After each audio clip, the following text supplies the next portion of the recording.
Hello?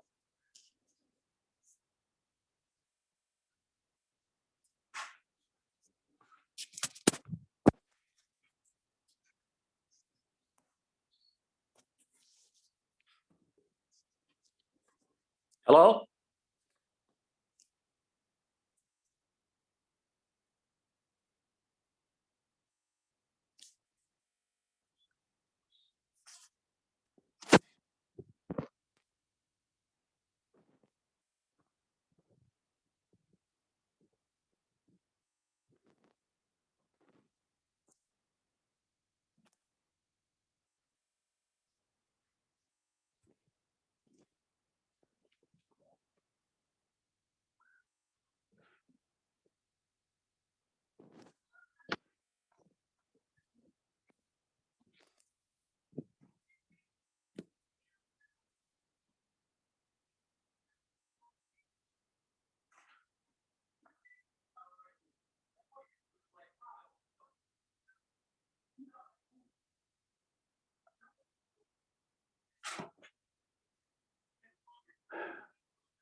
Hello? Hello. Is this Taylor? Hi, this is Taylor. Hi, Taylor. Dave Carbonell. Hi, how are you doing? Pretty good. We met, seems like years ago. Yeah, I remember you came to City Hall. Right. Are you, how many are on this call? I'm not sure how many people RSVP'd. I know that Matt will be here. Okay. But he's got the list of attendees, so I'm not sure. All right. Are you working from home, I take it? Yeah, most days I'm working from home. I've been going into City Hall once a week about. But yeah, all of our meetings have been remote. So Okay. yeah.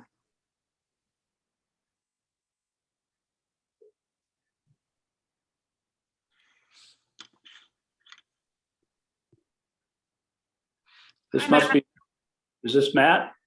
Yes, I need to change the screen name. You're not Sadie. I'm using her account.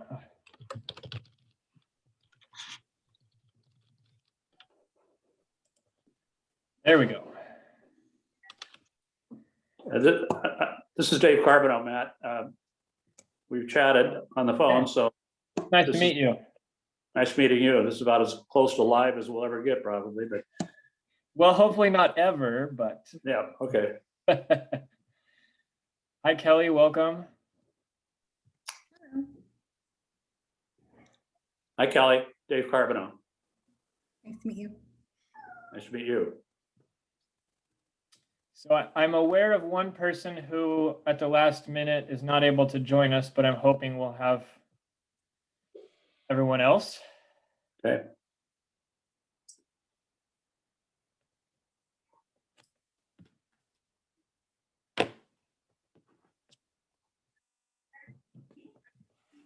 Hello, owner 780. Would you mind chiming in, letting us know who you are?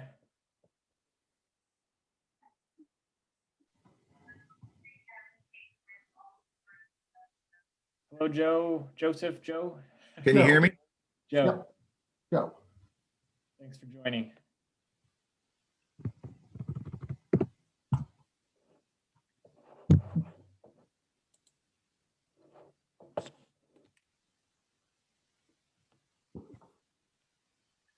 It's Heath. Hi, Heath. Hi, can you hear me? Yes, we can. Great.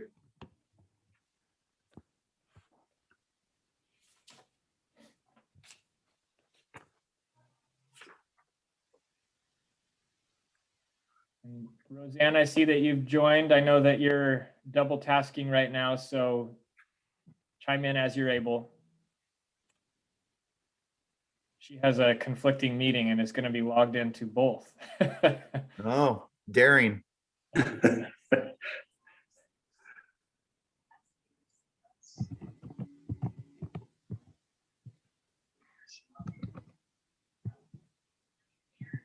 Matt, how many people are we expecting? I'm hoping 8 plus city staff. Only one I'm aware of is absolutely not able to make it.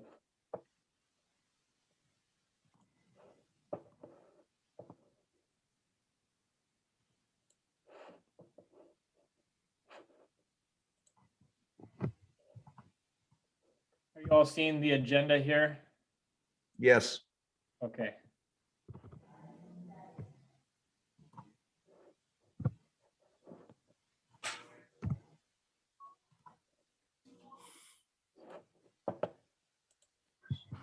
Probably wait about 3 or 4 more minutes to see who else pops in. I need to pull up my roster to remember everyone. Mr. Carpenter, thank you for joining. Thank you. Good morning. Morning.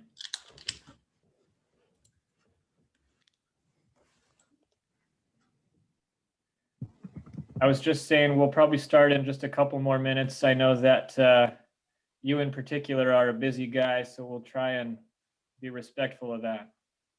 How's Thank you. how is the return to in-person school going?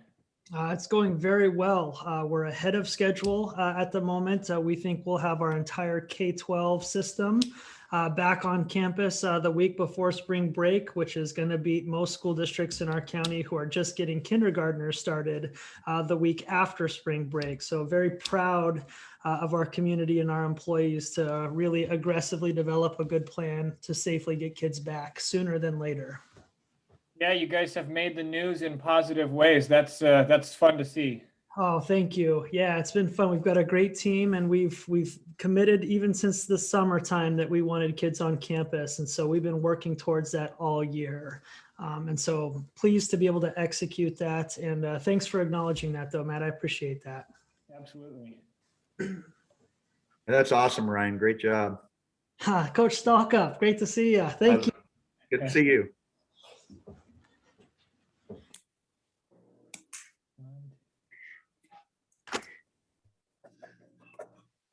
I think we may be missing one. I'm trying to discern who that might be. Oh, Ben Wheeler.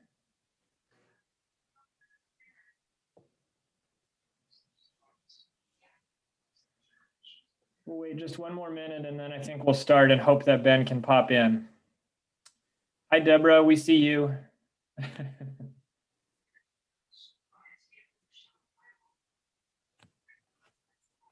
Hello, everybody. Great to be here.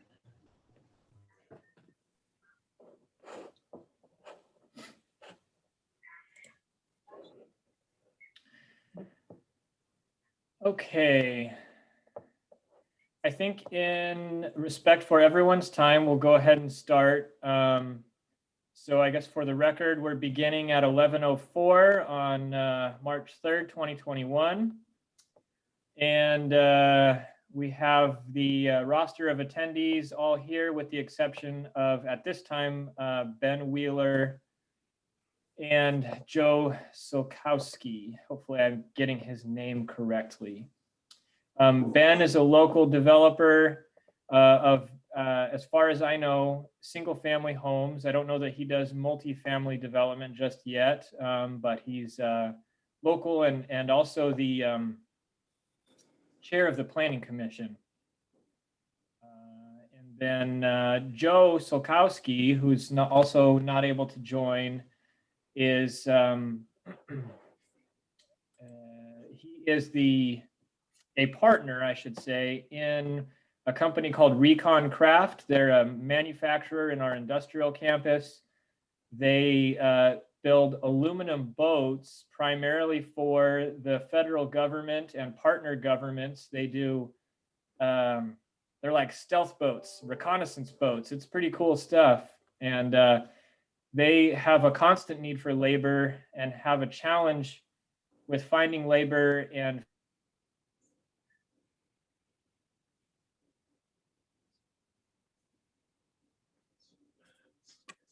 Matt, you froze up if you can hear me.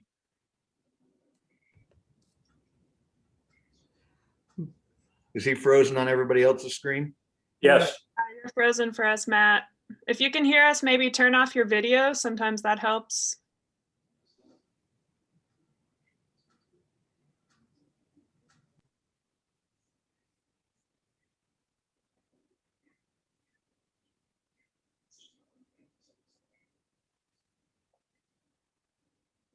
Does anybody have his cell number? They can text him.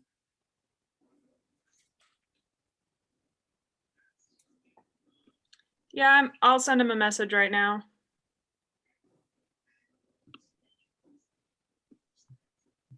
So I think we could move along with introductions.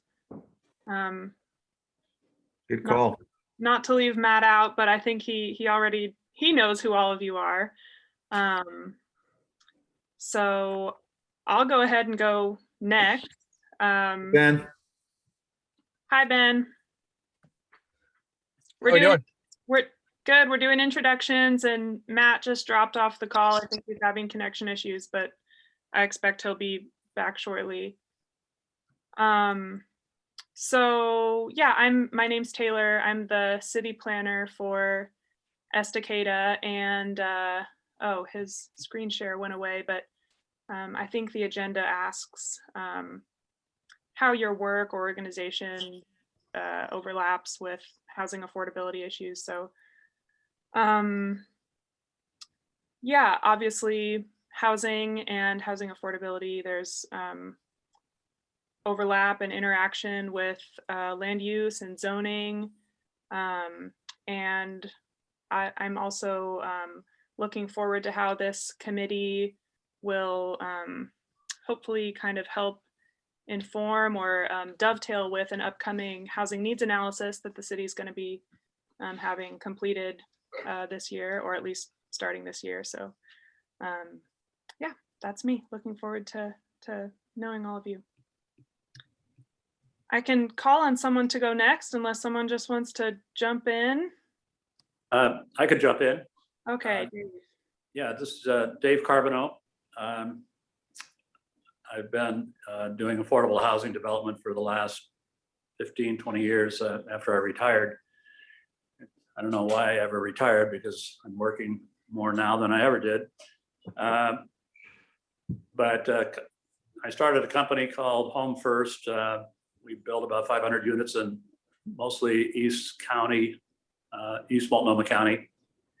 And not too long ago, I turned that business over to my son-in-law and got involved in affordable housing for older adults, working with an organization called Age Plus. At the same time, and there's a veterans group I've been working with as well. At the same time, I've been kind of working on the idea of modular development, and partnered with Blazer Industries out of Amsville. We've designed some small units. The 1-bedroom units are some that we're looking at for older adults. They're 448 square feet, but we can go down to a studio unit without modifying the basic design. Again, just trying to get the price point to a level that's reasonable, and but still provide safe and accessible housing for people mostly in that 30% income range. So that's what I've been doing for the last few years. nice. I guess I'll go next. My name is Heath Stalcup. I'm a longtime resident of Estacada. Been involved in the community in a lot of different fashions. I own heritage properties and investments. Have approximately 20 rentals in the Estacada area and several other rentals outside of the Estacada area. And in the process of working with the city to develop a multi-use building next to the hardware store, and started also a land development company that I have since passed on to my kids and another ex-partner. So that's pretty much sums it up. Thanks, Heath. Yep. Kelly, do you want to go next? Sure. I am not affiliated with any organization that has anything to do with housing right now. I was listening to one of the city council meetings, I think in December. I just recently moved to Estacada. And I just want to get involved with my community. I have experience working with Department of Human Services as a case manager and an employment and training navigator, and helping them implement pilot projects. So I thought this might be, I heard Katie say she was looking for somebody who might have experience working with housing related issues and who's also just a member of the community. So I thought that would be a good opportunity for me to get involved. Thank you. And Taylor, thank you for keeping the meeting going. I'm not sure what happened. I lost internet for 60 seconds. No problem. I'm not sure where we're at. Joe, have you been able to introduce yourself? I have not yet. Joe Vaness, I work with the Housing Authority of Clackamas County. I am in charge of their asset management department, and I oversee property management as well. And I work really closely with the development team. So obviously my life is spent around affordable housing. I have been working in affordable housing for about 18 years. I've been in property management for about 30. So very excited about working with this partnership and seeing what we can do for you guys in your area. So I'm really excited about this opportunity to be with you guys. Thank you for joining. And so for those of you who have looked at the roster previously, you might not have seen Joe's name. Joe is a delegate of Jill Smith, who, Joe, help me out here. Is she the director of the Housing Authority? That's correct, she is. And so we're going to be tag teaming on this one here because of her schedule and just whatever. She's going to try to make every single meeting, but if she can't, then I will be a part of it. And when she's on it, I'll probably still join in as well. Okay, very good. Thank you. Ryan Carpenter. Sure. Good morning to everyone. My name is Ryan Carpenter. I currently serve as the superintendent for the Estacada School District.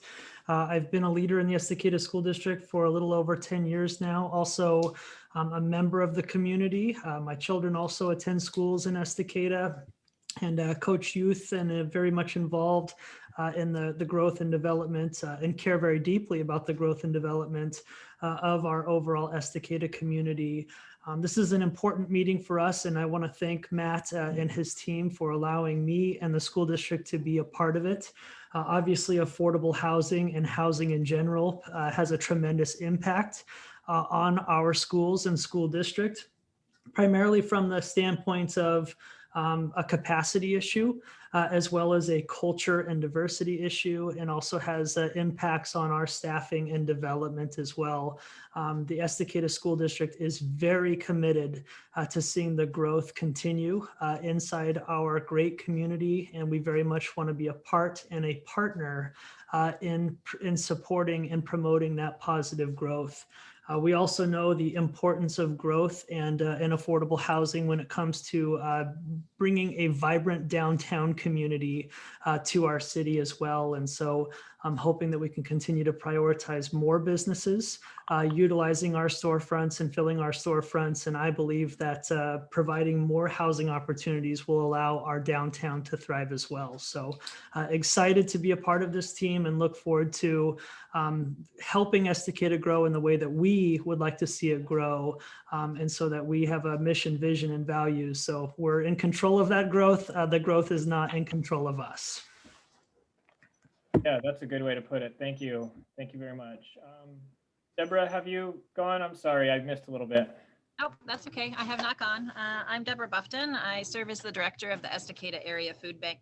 Housing is one of the most important issues we see every single day. I mean, we work with some of our more vulnerable populations here in Estacada, including those who are unable to find housing or who become very rapidly unhoused and see the consequences to their lives. So I would echo Ryan. I'm so excited, and all of you really, I'm so excited to see this committee being formed.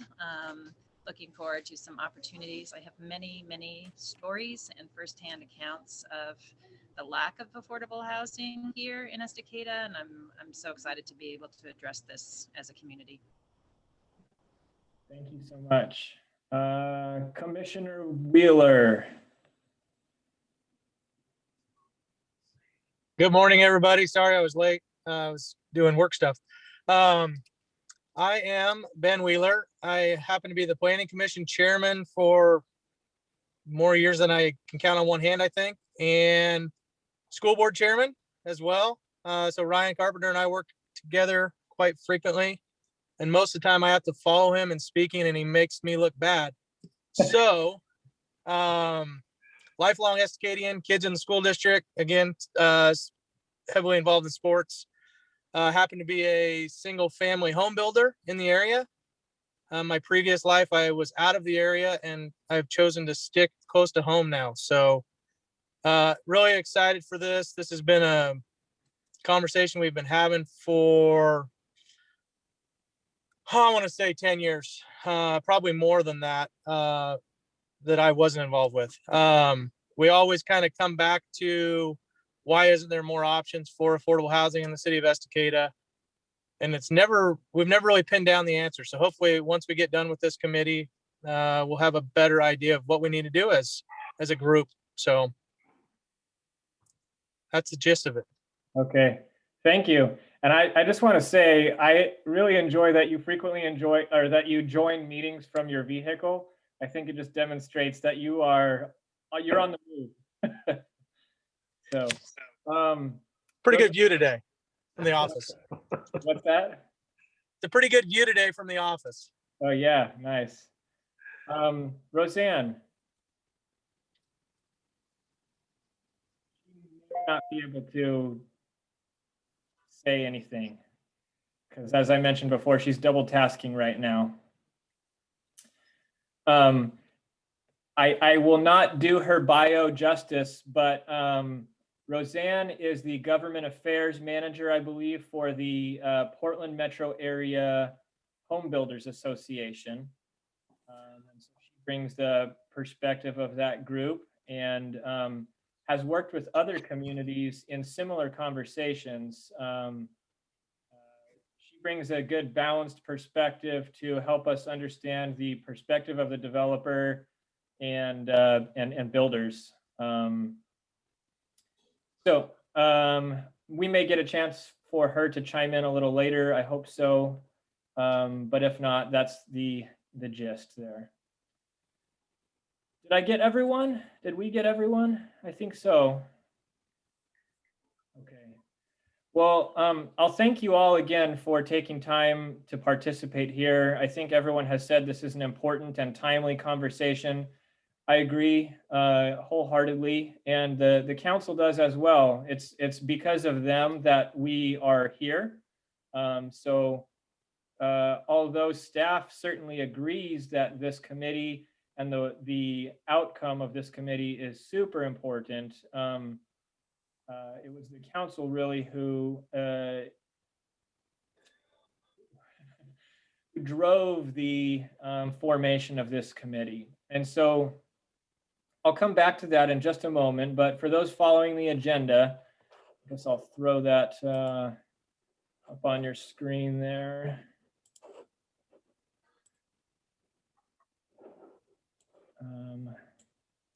So we're on item 3 here, and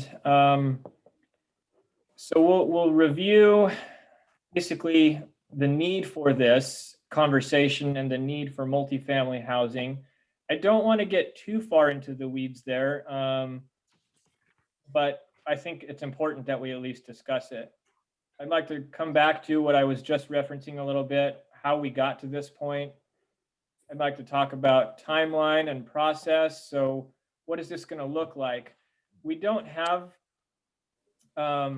rigid guidelines from the council as to how we are to operate and how we're to make decisions. And so I'm hoping this can just be very democratic and that everyone will speak up and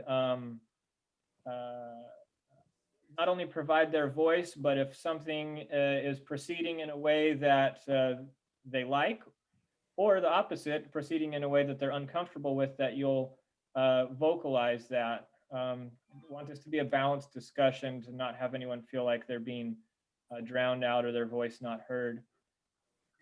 Anyone has questions, then we'll address those. But then I hope that we can spend about the last 20 to 30 minutes sort of just whiteboarding the tools that each of us are individually aware of, that municipalities, communities generally can tap in order to try and make housing more affordable and more diverse in the different types, and just get those up there, and then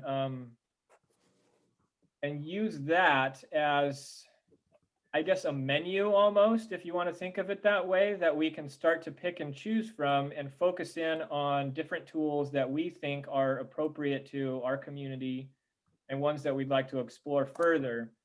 So I guess I'll just stop that right there because I don't want to get into it right now. But let's go back to 3A here and talk about the need for this conversation and the housing that it's meant to promote. So I feel that I could probably do this justice, but I want to maybe call on Deborah, and I'm sorry to put you on the spot, but could you please provide us with anecdotal, I don't want to say evidence, but just anecdotes, maybe a couple, demonstrating what you see on a day-to-day basis of folks struggling with either housing affordability or houselessness, sort of all of that generally. I feel like we need to get a good grasp on that. And so if you wouldn't mind. Sure, not at all. And I have statistics I can share as well. You know, basically the Estacada Area Food Bank serves really anyone who comes to us, but Estacada, Eagle Creek, Barton, Carver, Colton, Damascus. We serve about 500 households in a month's time. Most of those households, with the exception of our school pantry program, meet federal income requirements for poverty, living in poverty, and or SNAP availability. So we're talking about people who are at vulnerable income levels already. And I don't know that we see such the range of what happens with people in terms of housing. One person comes to mind. She was cohabiting with a partner in the mobile court up by the library. The rental agreement was not in her name. The partner died suddenly. She gets evicted. With, I'm sure all the processes were followed, but essentially she no longer has a right to live there, is evicted with her and her dog. The sheriff shows up. She's got 5 minutes to gather all her stuff and put her dog in her very non-functional car. And this is a woman, 60, in her early 60s. Source of income at that point was the partner's Social Security disability. So she was living in her car throughout much of a summer into the fall, and was finally able to be housed at the rooms on Broadway above the gallery here. So that's kind of one sort of immediate, there's a life-changing event that suddenly causes someone to be unhoused in our community. Another woman, similar situation, was living with her adult son who had some developmental delays. I don't know what the situation was that caused her to be unhoused. They did have a vehicle, but they were suddenly unhoused. She was awaiting hip surgery, couldn't get it because she didn't have a place to recover, was living in a very small equivalent of an AMC Pacer, if you recall those cars at all, with her adult son, and their cat. Again, living mostly throughout the summer and into the winter months. They were finally able to be housed outside of our community in Malala. There was a number of situations of rural, sort of ad hoc living arrangements where someone with property allows a number of people to come and live in RVs. So they have some resources. There are many restrictions on RVs at kind of more legitimate camping sites, where your recreational vehicle has to be of a certain age or you're not allowed to live there. There are pet restrictions, so it's very challenging to find a place without kind of a more recent vehicle that you might live in.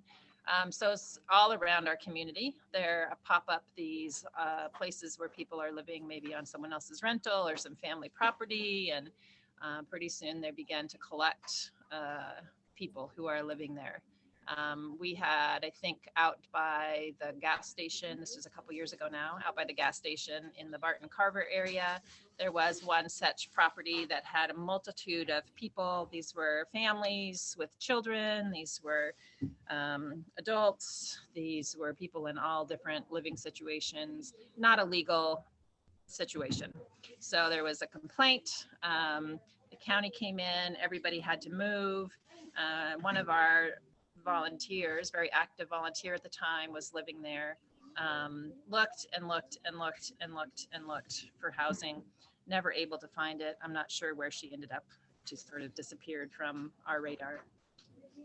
Post the fire, we have a number of people, our more chronically houseless population are often camping out in the woods along the river during the fire situation. Most of their camps were burned through as they live kind of, again, illegally on probably PGE land along the river. So we lost sight of many of them throughout the evacuation and are just now beginning to see some of them return to our community. Most of our areas houseless, I would say, have long ties to our community. They are from families that have been in this area, would perhaps even consider themselves some of the founding families of the Estacada area. So it's we don't have a situation here where people from outside are coming in to live so much, but many of our houseless have been here for quite some time, gone through our schools, are part of our community. On the workforce side, a number of people I know, one of our staff people here at the food bank actually reports having moved to this area looking for 2 years to find housing, a rental housing, always being second on the list, not being able to get it. Finally was able to get a rental situation here in Estacada, is paying really well beyond 30% of her income in order to do that. So it's, it's again, a small family. She's living with her mother who lives on disability to help meet the rent. And another one of our volunteers, very active, moved to this area for work. There was no housing available, so he and his family of 4 were camping out. They arrived here in the summer. We're camping out in the summer at one of the local campgrounds. When the campground closed and things began to get cold, they were then camping illegally. Got too cold for the kids. They had a disabled daughter in a wheelchair as well, so there were additional factors that they needed to be able to accommodate in their housing that they just have not been able to find here. What I hear stories of very long waiting lists for the rentals that are available. Probably Valerie from the community center could talk more about senior housing, but I think both Whispering Pines and 300 Main, which are senior residences here, also have very long waiting lists, I think. So it's really at any level you look at, whether you're an employee new to the area wanting to find a rental or struggling at some of the lower incomes, it seems very challenging to find safe, affordable, fully equipped, meaning a unit that has a kitchen. We've got lots of people living in rooms, whether at the motel or the rooms above Broadway or other kinds of places where they are not able to store or cook food. So they have a roof over their head, but aren't able to sort of fully meet their needs within that environment, which just drives your costs up, of course, if you can't cook your own food. So thousands more stories. I'll leave it there. Thank you so much. I feel like you touched on several themes, and so I'm appreciative of that. And one of those themes I want to just stay on real quick, but not too terribly long. If Joe from Recon Craft were here, I would probably ask him. But Ryan, if you wouldn't mind, could you touch on the connection, if any, between workforce and affordable housing, specifically workforce being able to find housing in Estacada? staff that you hire or staff that you're trying to retain but unable to for lack of housing? Yeah, thanks for the question. And thank you, Deborah. The work that you're doing right now in our community is just phenomenal. And as I drive by for other in-town meetings or partnerships, I just see a big line in front of the food bank and just appreciate all the work that you're doing to help feed our community. You know, housing in general is tricky for us when it comes to our employees. Currently, when you think about teachers, our workforce is kind of divided into two groups. There are certified teachers, and then there are support staff, which we call classified employees. These are bus drivers, cooks, custodians, etc. And so our certified teachers currently, off the top of my head, I think 52% of our teachers live inside the Estacada School District proper.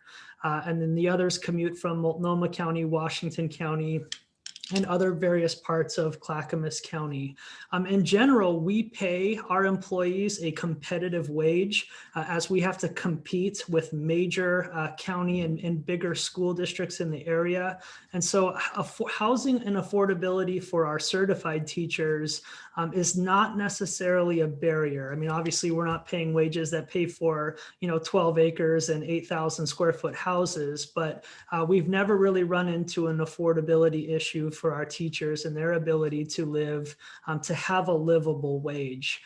That is different in the occasion of our bus drivers, our cooks and custodians. These are hourly waged employees. They primarily come from our local community.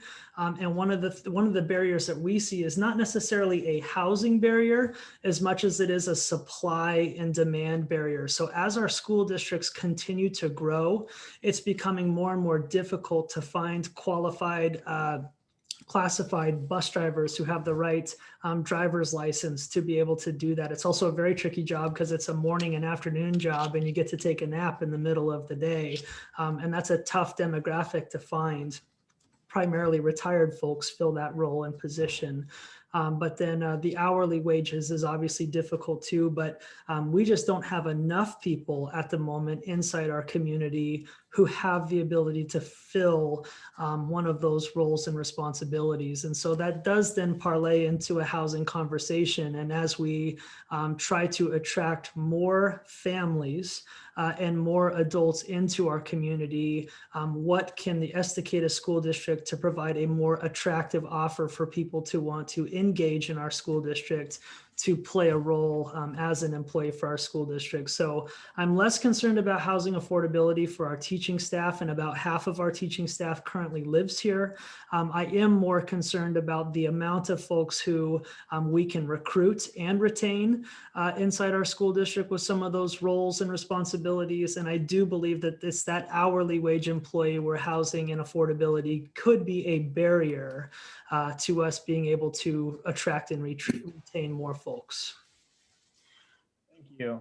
Does that help in answering your question, Matt? It does. The purpose of this conversation that we're having right here at this moment specifically is partially for everyone to put a grasp on it, to get a grasp on the need. It's also sort of for the public record as well. I just want to make sure that we've sort of thoroughly covered the types of needs that are out there. It's important that we justify the proposal that we may ultimately make to the city council. And so you bet. Well, then, if that's the case, two other statistics that I think are relevant of note, and this is very quick. Currently, the Estacada School District, 51% of its students qualify for free and reduced lunch. So that ultimately puts 51% of our student population in the poverty or economically disadvantaged line. The other important note as we talk about the pandemic and comprehensive distance learning, the Estacada School District has provided or is paying for either hotspots or internet connection for 137 students currently of our 1,800 student population. And so that kind of speaks a little bit to the connectivity issues that exist, which again is a different problem, but very much aligned with the growth and the ability to serve and support our community inside of that. And Reliance Connects has been fantastic. Instead of us providing a hotspot in areas that may or may not have great cell phone service, we've been able to partner with Reliance Connects, and they've been able to hook up the internet via underground wires and that kind of stuff. And we're ultimately paying that bill right now to make sure our kids have equal access to their education. So just a couple more stats that can help in that conversation. Thank you. Thank you. Would anyone else like to speak to the anecdotal side of this? Of course, we've had some statistics cited here, and those are important, and I want to get into that a little bit more in just a second. But if anyone has anecdotal pieces they'd like to share, now would be the time. Katie Dunsmuir looks like she has one. Katie is a city councilor and passionate about this topic. Go ahead, Katie.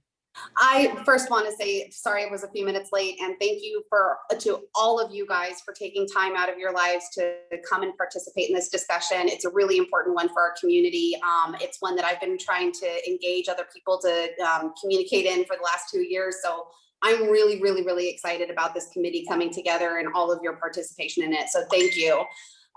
Personally, I wanted to bring up the fact that in 2019, I went through a divorce, and during my divorce, my husband and I had bought a house together in Estacada, and we have kids who are going to the Estacada School District, and we decided that it was really important for us as a family that is separating to try to stay in the same school district.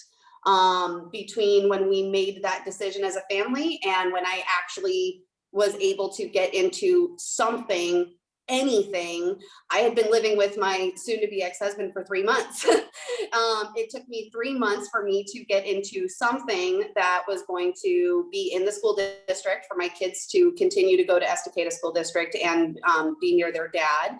And when we moved in, it was out of desperation because I didn't move into it because it was the most best fit for my family.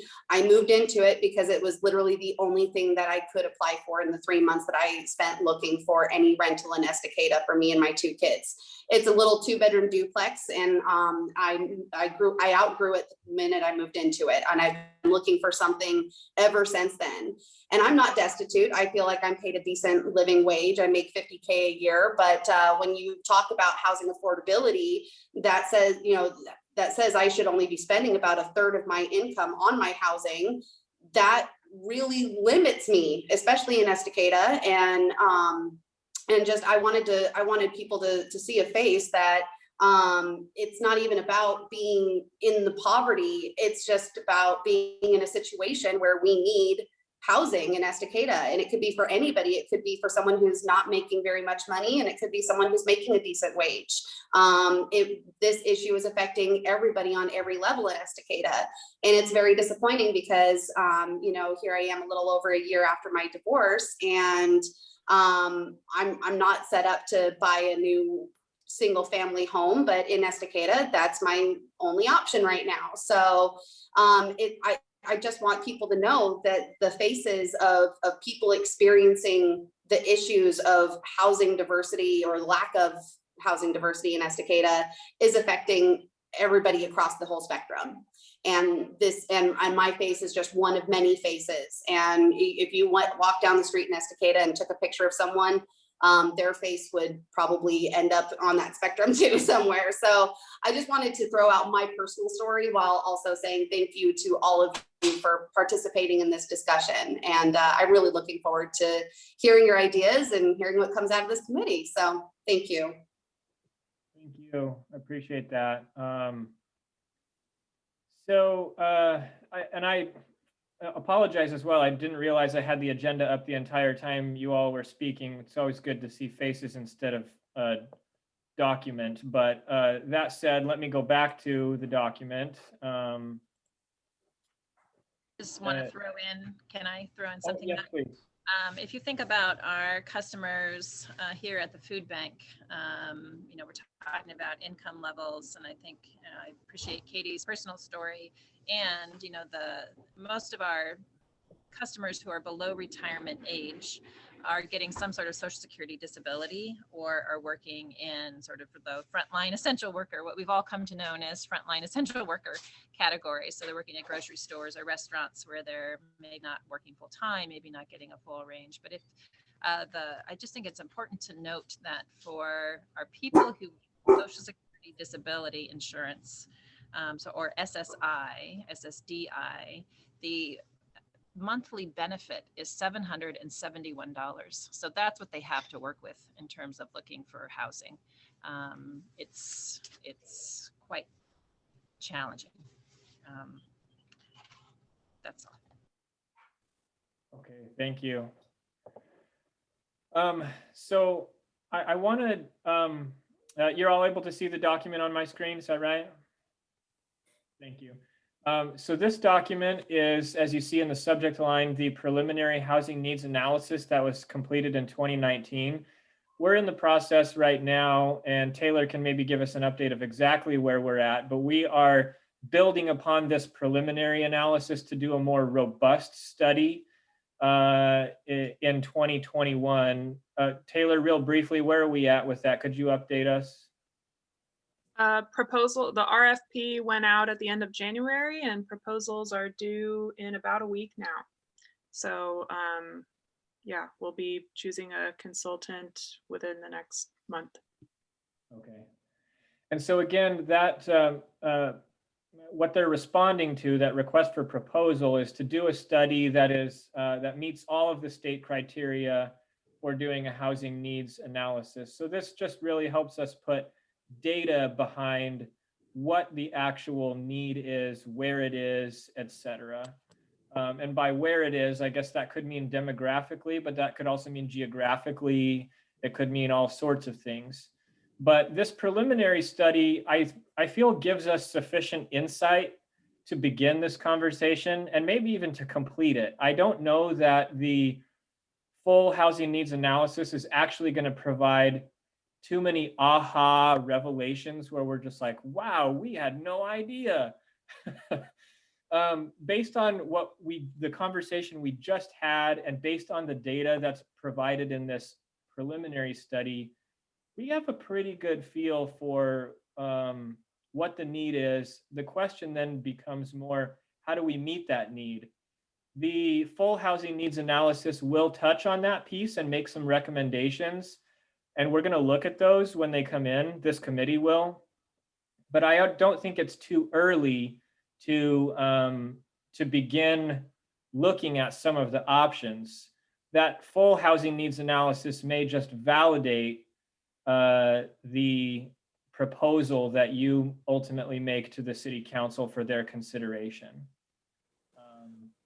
So that said, let me just point out a few places in this document that sort of support what we've already been discussing and what we already know. This first chart here, as it says, is unconstrained buildable acres. And keep in mind, this was done in 2019 before some major changes to the comprehensive plan map. But at that time, there were 2 unconstrained acres available in the entire city for multifamily development. So we're wondering why there isn't more multifamily being built. Well, this is one indicator. It takes unconstrained land in order to be able to develop anything. Going to continue going here. I highlighted some pieces, so I'm just looking for those highlights. So housing units needed heading here. This says Estacada's housing mix, like Clackamas County's, is predominantly single family detached. In the 2013 to 2017 period, 78% of Estacada's housing was single family detached, 0% single family attached. So condos, townhouses, et cetera. 22% multifamily. In comparison, the mix of housing for the Portland region, 63% single family, 5% single family attached, and 32% multifamily. So not that the Portland region is necessarily the benchmark for what we're trying to attain, but this at least does show us that compared to metro area peers, we're sort of behind as far as multifamily inventory goes.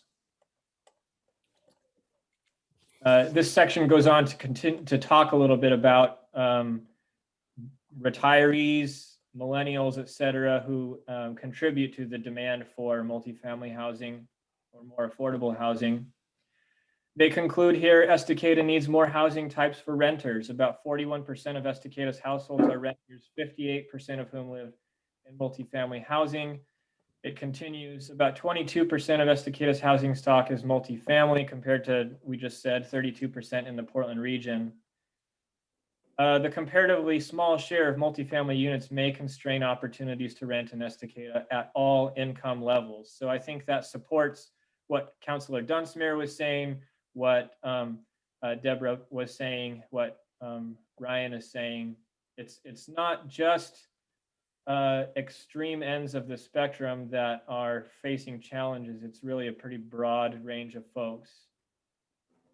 These factors suggest that Estacada needs a broader range of housing types with a wider range of price points than is currently available. So they list out what those could be: smaller single-family detached housing, cottages, small lot detached units, and then townhouses, duplexes, triplexes, et cetera, and finally apartments. So more of everything, but especially more of the smaller units. It seems like we have quite a few 2,500 square foot, 3-bedroom, 2.5 bathroom homes being built. Not as many of these other varieties. I feel like I had something else, but let's just double check. Sorry if I'm giving any of you motion sickness. No, it's all good. Matt, while you're doing that, may I ask, can you tell us a little bit more about what the city has done or is actively doing to promote potential multi-family builders to potentially, or are we recruiting people and incentivizing builders to actively or aggressively attempt to do this? A good question. This conversation is kind of the beginning of it, to be honest with you. Up until very recently, I referenced just a moment ago some major changes to our comprehensive plan map, also called a zoning map. Up until very recently, there was almost nothing even available to develop multifamily housing on. It was not zoned for it. And so you want to talk about a deal killer, that's it. That has changed. I'm getting ahead of myself just slightly here, but Taylor, our planner, sent this to me just a little while ago. And so instead of having only 2 acres available in the city, with recent zoning changes, we've brought approximately 150 additional acres online that would accommodate the development of multifamily housing. And I guess I'm reading a little bit too quickly. That's just in these 2 zones, but Taylor goes on to break it down here. Other zones in the city with acreages that you see here and allowed uses that you see here have been brought online. So we effectively upzoned existing residential zones or shifted zoning to allow for these types of development. So we do feel like we've made improvement in terms of the zoning aspect. You're asking about, are we actively recruiting and having conversations with developers? Your answer suffices for my question. It was more just along the lines of what barriers exist, and what is the city doing to overcome or improve those barriers. And an addition addendum, which is maybe for a later conversation too, but I know that there's work being done and some other advancement work, like with the old lumber mill property and that kind of stuff. So as we future focus, is multifamily housing a part of those foundational plans, if that makes sense? Yeah, okay. Roseanne, I got you in 1 second. I'll just conclude my thoughts by saying this zoning piece is the foundational piece, in my opinion. once we have the zoning in place and once we have either some programs or some policies in place that will hopefully be the outcome of this conversation we're having now, then I feel like we go and we approach developers. It might be just a little bit premature right now to say, well, it's zoned for it, but other than that, you're on your own. Mhm. Roseanne, please go ahead. Good morning. This is Roseanne with the Home Builders Association of Metro Portland. Thank you for letting us be part of this valuable opportunity. HBA, I think historically, just going to be candid, has been, had a reputation for only supporting single family detached housing, and that couldn't be further from the truth. Obviously in a tight urban form in Oregon with our Portland metro urban growth boundary, obviously Estacada being outside of it, but with a tight urban form in a lot of the closer in cities to Portland, land values are really high, and so there has been a push to for urban growth boundary expansions, but and then of course single family detached housing along with that. Then the segue there is House Bill 2001 came along a couple years ago and will allow for more density, essentially duplexes, triplexes, quadplexes within the metro area. That doesn't apply to Estacada.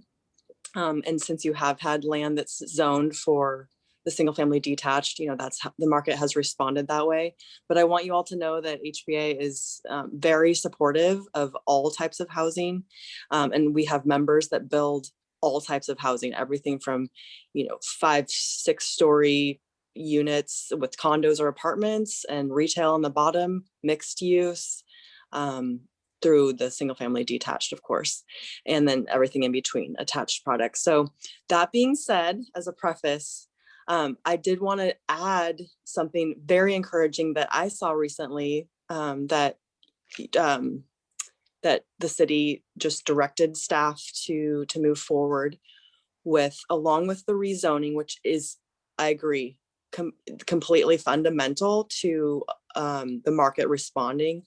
But the other thing that the city is doing now, and please correct me and add to this, is they're going to be creating a vertical housing development zone. So that allows for overlapping tax districts to only take in, a partial tax, and it allows a partial tax abatement for the developer to add residential floors on top of a retail commercial space on the bottom. And this obviously, Taylor, you and your colleagues would need to kind of enlighten me on which zones those would be allowed in. But obviously those conversations have started. And so I wanted to respond to the gentleman about what else is being done. And I think that's another key thing that is governed by Oregon revised statutes that the city is responding to and will really be an incentive for multifamily housing. Thank you. Yeah, so as far as that vertical housing zone goes, thank you for mentioning it. Yes, that's an additional thing that we're doing. To begin with, council has wanted us to focus on, as sort of a trial, of the downtown zone, our urban core, if you will, for the initial zone establishment. And in the future, they'd like to consider expanding upon that in other targeted areas. But the concept right now is to establish the zone just in the D zone, the downtown zone.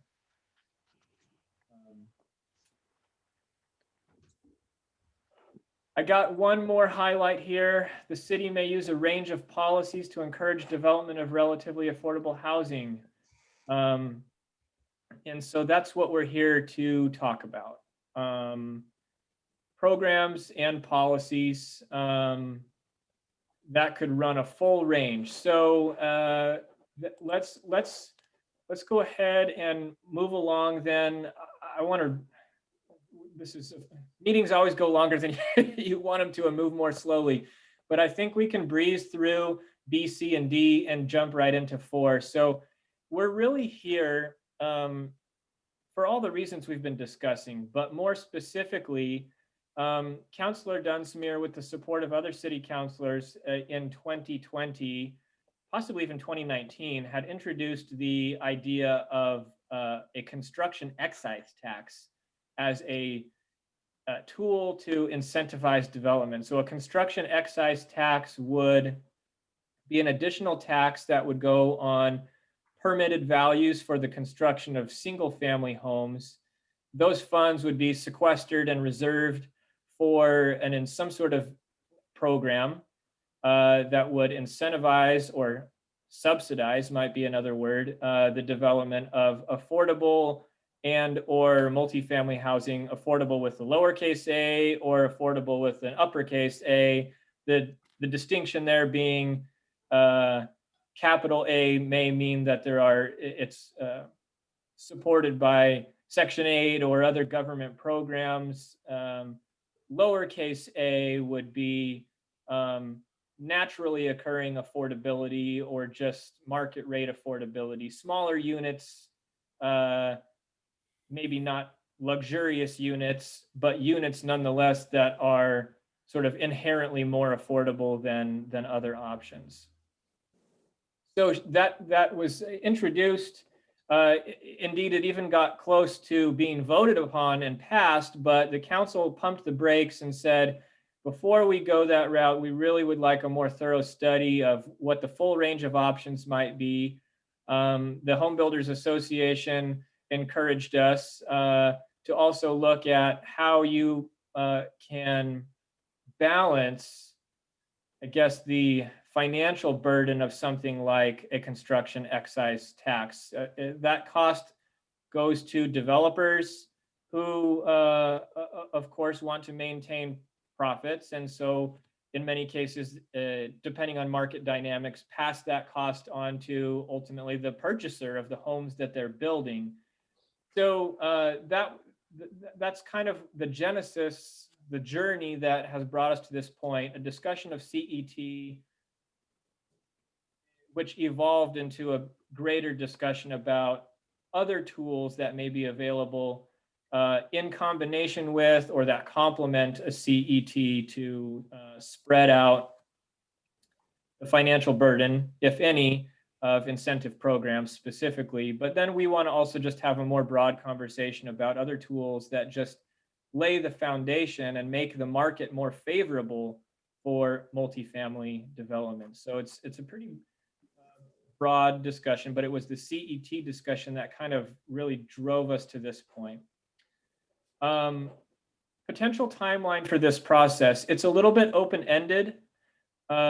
The resolution that establishes this committee states that, let's see here, the committee shall exist from the time of membership appointment through the calendar year 2021, or otherwise, as the council states.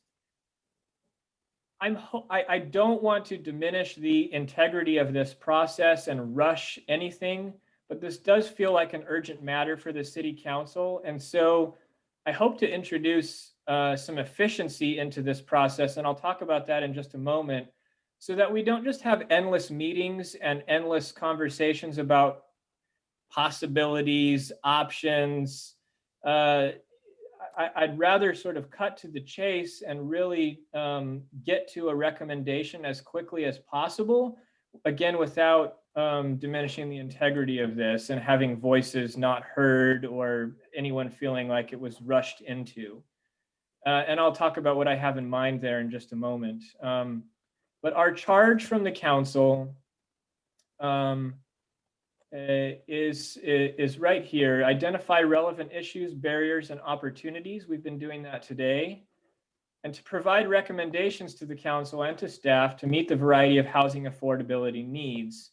And then once that new housing needs analysis is available to us, sort of take our potential recommendations and weigh them against what that study tells us and make sure that they're supported.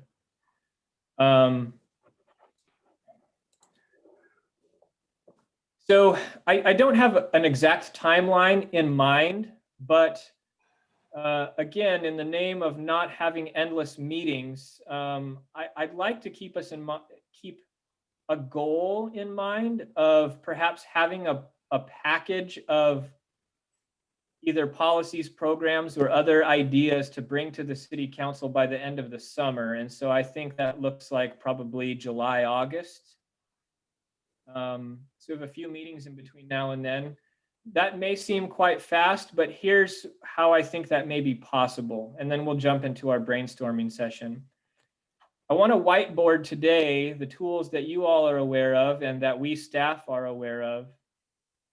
And then have you all direct Taylor and I to take the tools that you feel are most appropriate, most viable, most effective, because there are tools out there that are available, but they may just not move the needle in any way. Want to take those ideas that we brainstorm and whiteboard today, and then Taylor and I can begin to work on a draft set of ideas, policies, and programs that we'll then come back to as this committee and iterate on. Well, you might say, staff, we like what you did here, but we'd like to see it changed in this way or that way. Or maybe this policy doesn't make sense because of this or whatever. But rather than just discuss, let's get a bunch of ideas, form a menu today, and then we staff can put something together that you all can comment on and iterate on over the next couple meetings, and hopefully arrive by the end of the summer at something that feels balanced, fair, and potentially effective in meeting the outcomes that we want to see, more multifamily and diverse housing constructed, and then let the council take it from there. Ultimately, we are going to make our recommendations to the council.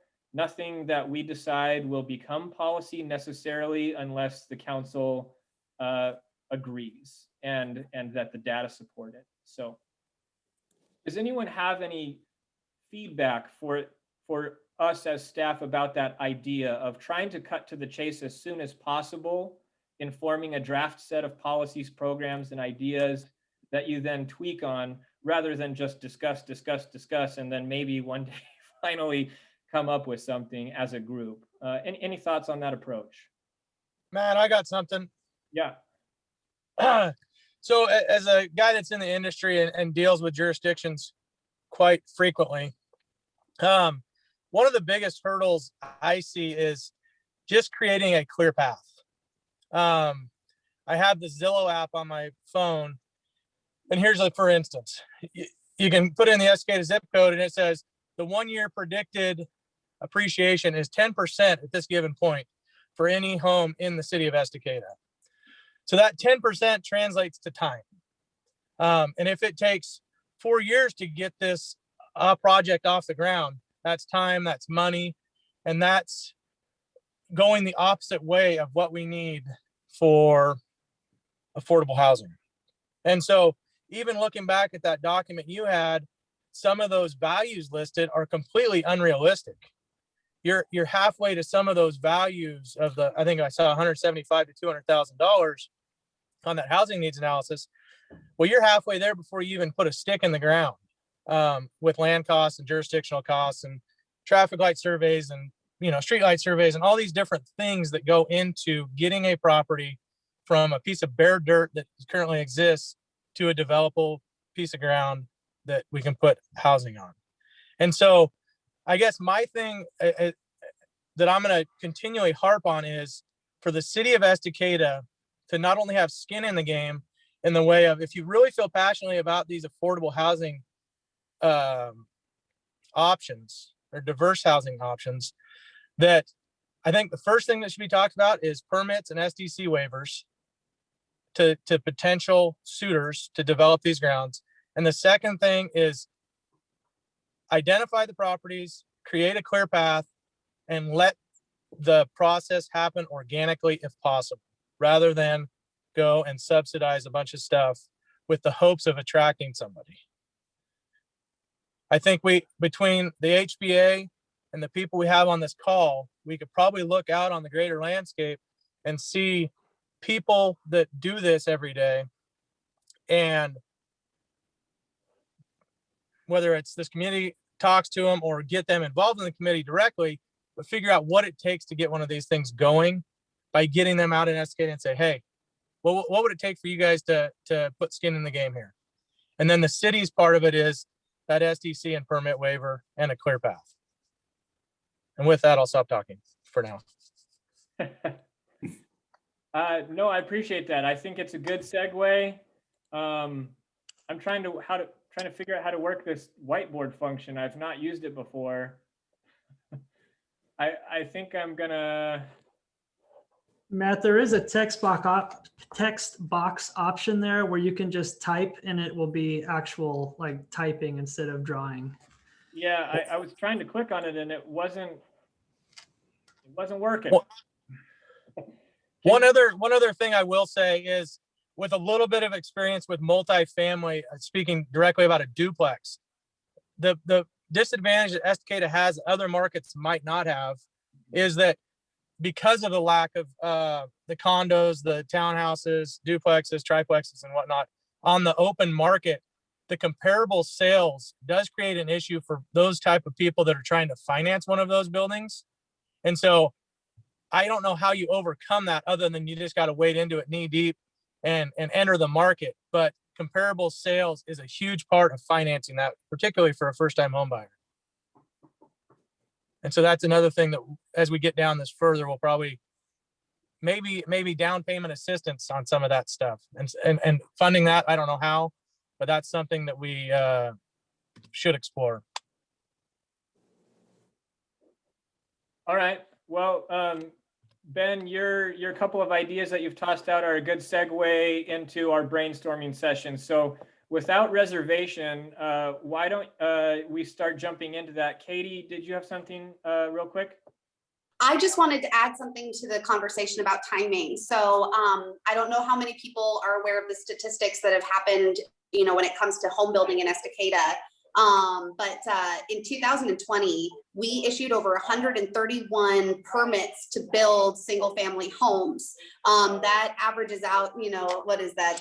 130 divided by 12, about 11 homes per month. That being said, in February of 2021 alone, our city issued 21 permits. It was 21 permits alone in February. If we keep up with that pace, because we know that February is usually a slow month for development anyways. So as we start progressing, it looks like so far, Estacada is poised to issue twice as many single family housing permits this year than we did last year. And last year was the most single family housing permits that we've issued in a single year.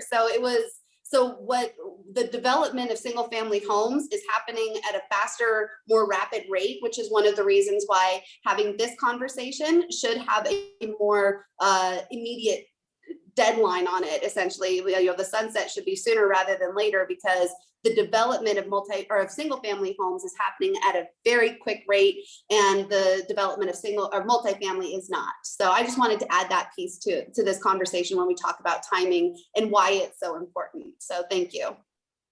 You're speaking specifically just to the urgency of trying to get something in front of the council sooner than later? Yes, essentially, especially if some of our solutions are going to be, well, let's consider a tax on, or the construction excise tax, for example. If we had the construction excise tax in place in 2021, we as a city would have received over $250,000 from that tax alone for residential only, not even including industrial or commercial development. That being said, in February, if we had it in place in February, we would have received $52,000 in February alone from construction excise taxes. So if we are looking at ideas like that, it would be more important to express that quicker so that we can implement it quicker, so that we can really capitalize on the rapid rate of development that's happening within the city right now. Okay, I've added CET to the list. Others, please chime in. What are the tools you're aware of that can help incentivize or facilitate, or as Ben mentioned, clear the path for developers to build the types of housing we're talking about. Joe, I don't want to put you on the spot, but if you have something to add, please do. Yeah, I think from the Housing Authority's point of view is that we have a real responsibility to be working with our rural communities. And as you know, the Metro bonds passed for really providing a ton of assistance to the urban growth boundary, which doesn't help you guys at all. So we want to be able to use some of our resources that used to be going towards that urban growth boundary area and push it out to the rural areas. I think what we need to do is really have a partnership with a few of you directly, so we can start talking about specifically what we can do as far as developing multifamily and what that's going to take and what the demand is and what subsidies are available to us. We have been discussing it a fair amount within the Housing Authority. To let you know, there's a fair amount of assets that we are in the process over the next 3 or 4 years of selling or repositioning. And we plan on using a fair amount of the sale of those properties to start working in the rural development area, rural areas. So I think it's really key for us just to start working with the city and just starting that process, because we really want to do that. It's something that we have made a commitment to do here in the next few years. Thank you. I think that you saw that from our attempt to try to do something with the Red Fox. And although that didn't work out for a bunch of different reasons, there was a lot of real potential there to be able to develop some multifamily within the city limits. So. Got it. Okay, the group generally, you have something, please jump in. What are tools that you like or just tools you're aware of? Matt, Yes. this is Dave Carbonell. Go ahead. Just from my experience and mostly on affordable housing, mostly on multifamily, most of our funding sources, obviously the equity is always the most difficult piece to find, especially free equity. But we were able to attract equity either from private sources or I know that the Metro is still out there trying to figure out where the boundaries are. But the one in particular that is probably the most valuable and the easiest to access is the LIFT funds through the state. Where that becomes important is that in many cases, the state establishes a set of criteria, some of it being what segment of your population are you serving, what are the demographics, so on. And that in many cases drives that ability to attract that first $30,000 or $40,000 per unit that gets you in the door and gets you started.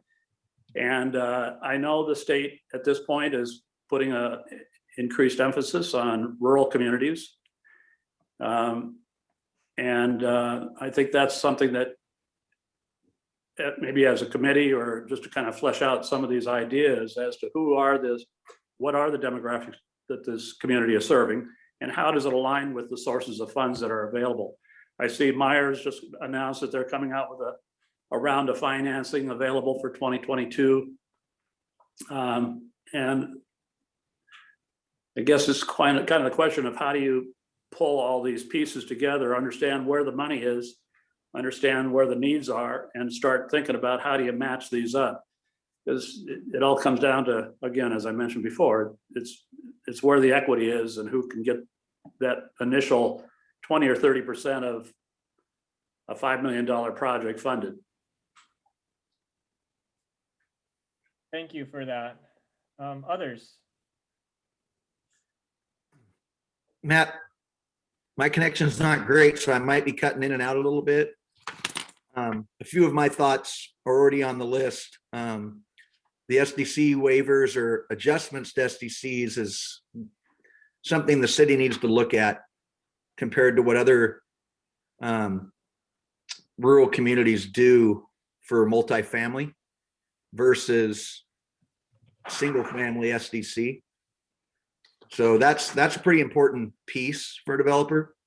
I think that they need to look at, the planning department needs to look at, I mentioned this 15 years ago about putting parks in some of these developments, requiring the developers to put parks in them. And I was happy to see that that's something they did at Campanella's, and I'm sure they're going to be doing that over on Deuce Road. But the developers are going to they're going to make money off of whatever land is available to them.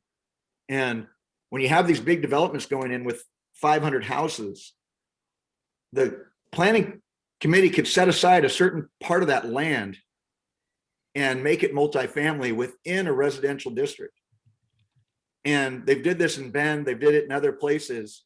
And the developers are fine with that because they get on board and they build those. And so it's something to look at as far as, just basically land developer incentives and for zoning of multifamily within, if you have 100-acre or a 20-acre area that comes in as developable. The CET is a great idea. I hate to say that because I hate them, but I also understand why they're there. And for my personal community, I believe it's a great idea. It's just got to be implemented correctly and not overshot. Because if it's if they make it too hard on the developer, then it it backfires. So it's sort of a fine line there. And the last thing doesn't really pertain to outside of the downtown area, but just from a personal experience with what I'm working with the city right now on that multi-use building, is I really think that the city council or whoever, if it's the development committee or whatever, needs to look at the downtown parking requirements. I would have been promoting the building that I'm going to be building would have been either a 10 or 12 plex. Probably 1-bedroom units as well as 2-bedroom unit. There would have been more to it, let's put it that way, that would have made more sense from a financial standpoint, as well as could have kept the rent costs down lower had we not been battling the parking requirements. And in a lot of downtown areas, people don't rely necessarily on a parking spot. They're walking to their job, they're using the bus system. And so that's something they really need to look at if they want to bolster multifamily in the downtown area. I agree with you on that one. I would third that. I think many of our people who are living at the lower levels of income and are housing vulnerable don't have vehicles. So they are looking for bus line access and they won't be putting a burden on parking necessarily. I don't know that this fits into this conversation because I don't know I don't know how to develop a place or what all the rules are, but I would caution us or urge us as we are looking at the options that we're really looking at the full range of not only long-term stable housing, but also some, I think the Veterans Village that Clackamas County did is a good example of a short-term transitional kind of housing situation where we need some options here, and Red Fox could have been this, perhaps, but we need some options here for those situations in which people are suddenly unhoused. So how do we, that we are looking at the full range of not just long-term stable housing, but where do we have that we can put people that need some help transitioning to long-term stable housing? And I would support that too, Deborah. I'd add to that as well, is that I think that we need to really take a look at what resources we have available, not for construction, but for vouchers for people who are eligible, and seeing what's out there and what could be available coming up now that the county is getting a fair amount of funding, that there may be some new opportunities there that we should be looking at. If I'm going to add that to the list, Joe, what would you put down there? Yeah, I would say just I would look into what resources are available for vouchers.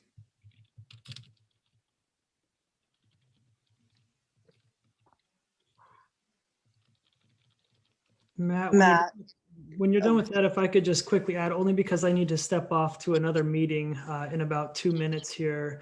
And again, I'm not a development expert, but I am committed to building in Estacada a vibrant city and a vibrant school district. And one of the things that I'd like to at least have the conversation about is I see these new developments and new developers as community investors. And I want to make sure that we're doing everything that we can to continue to honor and support those community investors. And you had mentioned that the people who are building all of these homes are making profit, and I want them to be profitable. I want people who are investing in our city and our community to maximize their profit so their experience is great, and that entices them to invest again in our work. I want to make sure that we're keeping the talent that comes to our community and is a part of that. And the thing that I know just from the data is telling me that what is currently being built in our community seems to be affordable enough for young families to be moving into our community. So our student enrollment is booming right now. And that tells me that these newer homes, or the homes that our community is currently selling, is at a price point that is affordable for the young family, the first-time family. And this is most likely their first home that they've ever purchased. And I think that that's something that we want to continue to recruit and maintain in that specific demographic, is that will not only bring a vibrant community and city, but it will also continue the circle of life inside of our community as new children are raised in that area. And so I like the sustainability part of that.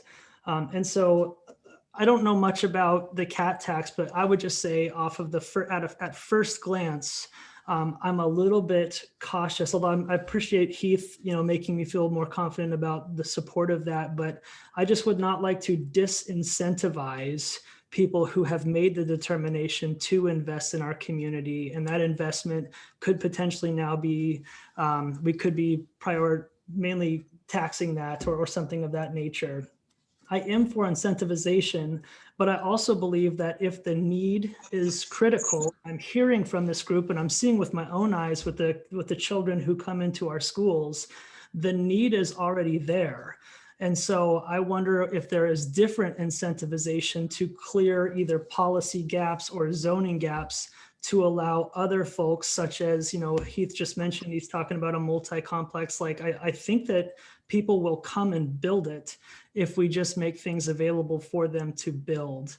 And so again, this is long and I don't know anything about what I'm talking about, other than the fact that I want to make sure that right now it's pretty fortunate that every free piece of land is being bought up by a developer. I don't want to do anything to disincentivize that. That's all I have.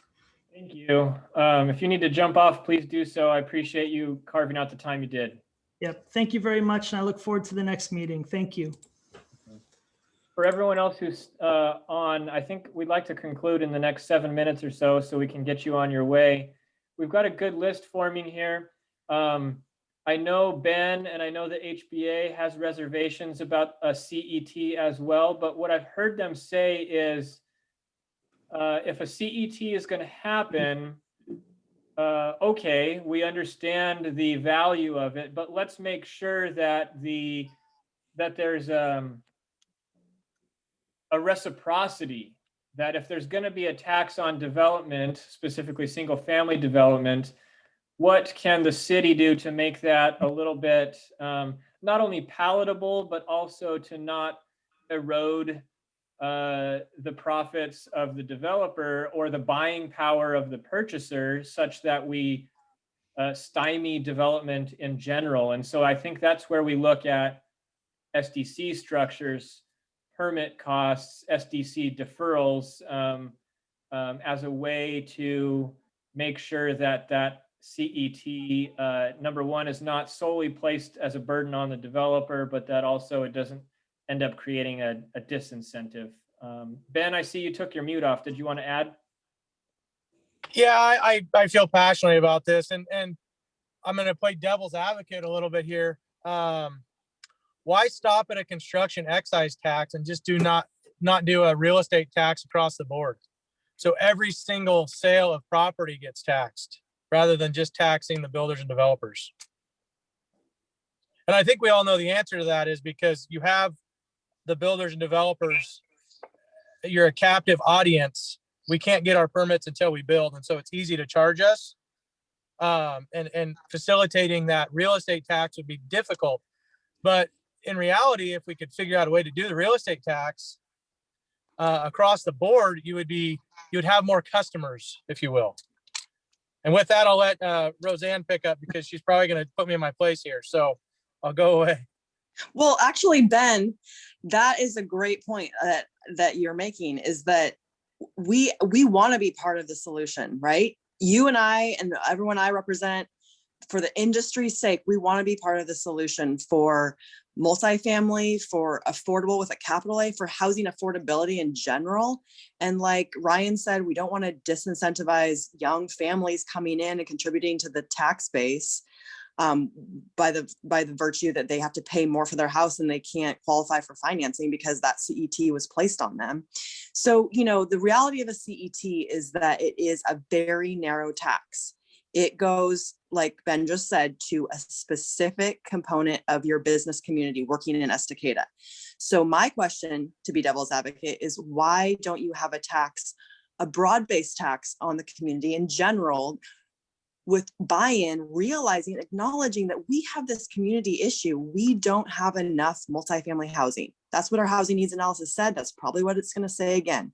We don't have enough multifamily housing. We don't have enough capital A affordable housing. We don't have enough housing affordability at the multifamily range or whatever range. So let's float a bond. Why is a general option levy not on the table? I think I would, if we're going to be considering all options, why shouldn't the community at large be responsible for additional, everyone contributing to the affordability in their community? It should not be placed on one section. You would not go and tax, another portion of your business community for something that they provide that is a necessary good for the other constituents in your community. So that's what this is basically. It's a very narrow tax, whereas it's something that should be placed, more on a more broad basis. So, basically I wanted to recommend a couple other things. I know we don't have very much more time. I've mentioned this to Matt before, but there's, in addition to the vertical housing development zone, which is awesome, that's moving forward, the multi program, which is a multifamily partial tax abatement program that you as the city can designate for certain areas, for certain properties. And, you make the rules pretty much, like what are the qualifications for that partial tax abatement? Does each condo have to sell for a certain amount? Does each apartment have to go for a certain amount? And then you can grant SDC waivers to ensure that affordability is in place. It's very similar to the HOLTE program that Portland has, but it's known in Oregon revised statutes as limited tax exemption on single family, including row homes. So you're talking about housing diversity. So I would love to see a limited tax exemption, right? Where the city is still collecting taxes on the land, but not on the structural improvements for a limited amount of time, to allow families to get in, or households rather, to get in at a lower price point, essentially, lower property taxes for you determine the amount of time and it's income qualifying. Other jurisdictions are looking at tiering their SDCs. Now I know that the large home builders that build like larger homes, they don't really like it as much unless it doesn't change their values as much, but it's something to look at. If you are going to tie square footage of a home to a lower SDC, or to SDCs in general. You could look at, you know, does an 800 square foot home, does it really warrant the same amount of a water SDC or a sewer SDC? Data has shown in other jurisdictions that it really doesn't, because they don't use as much water, or they don't, you know, they don't flush the toilets as much. So that can affect the price point for those smaller homes. Planned unit developments, I know you have probably have them. I don't know exactly your guys' zoning code for those, but yes, that's been in effect in all across Washington County, like out in Hillsborough, in Bend. The developers are building, you know, attached product in conjunction, beautiful conjunction with detached product. So you're kind of your low-rise multifamily, maybe a 2.5, 3-story row homes, you know, and then single family detached, and then maybe you have some condos above retail. So that's really, you know, sitting down with the developer and seeing like, hey, how can we make this work? So yeah, I think I'll stop there. But oh, the last thing I wanted to say, some jurisdictions are also, I know Happy Valley in particular is submitting a request for earmarks for their infrastructure. So whether it be federal or state earmarks, requesting a little bit of relief from the jurisdictional side on the cost of infrastructure, and then being able to pass that along. Because in the end, you know, the new home buyers, whether they be of a condo or of a single family detached house or attached house, they're the ones paying for that infrastructure. So with that, I will conclude. Thank you. Roseanne, on that last one, how would you phrase that in, you know, less than a sentence? Requests for federal or state infrastructure dollars.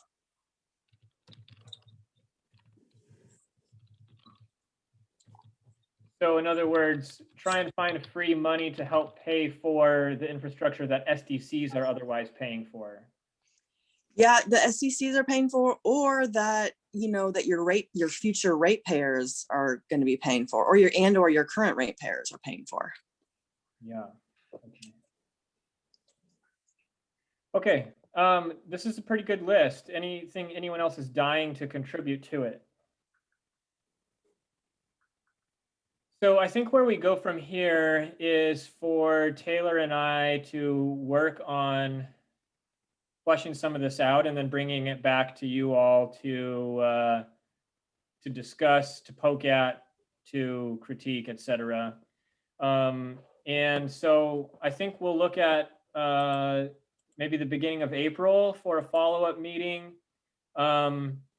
I think in the name of time, we won't have that discussion right now, but I'll send a doodle out to everyone to try and get something on the calendar with a little bit more notice than this meeting. We still had pretty good attendance, all things considered, but let's just anticipate, and maybe some of you try and hold some places on your calendar for the week of April 5th.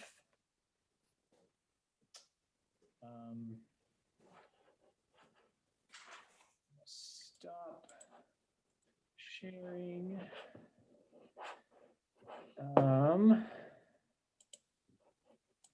Make sure I haven't forgotten anything that was on my, okay. Anyone dying to share anything else before we adjourn? I think that's where we're going to leave it. Taylor and I will work with what you've provided us and what we've heard, bring something back to you next meeting for a little bit more specific discussion and critique, the first week of April 5th. Anyone? Okay. Well, thank you again for your time. We went longer than I thought. I'm pleased that you were all able to hang with us for the majority of the time. Have a good remainder of the week and weekend, and we'll see you in about a month. Thanks, everyone. Thank you so much, Matt. This is really important stuff. Thank you. Thank you.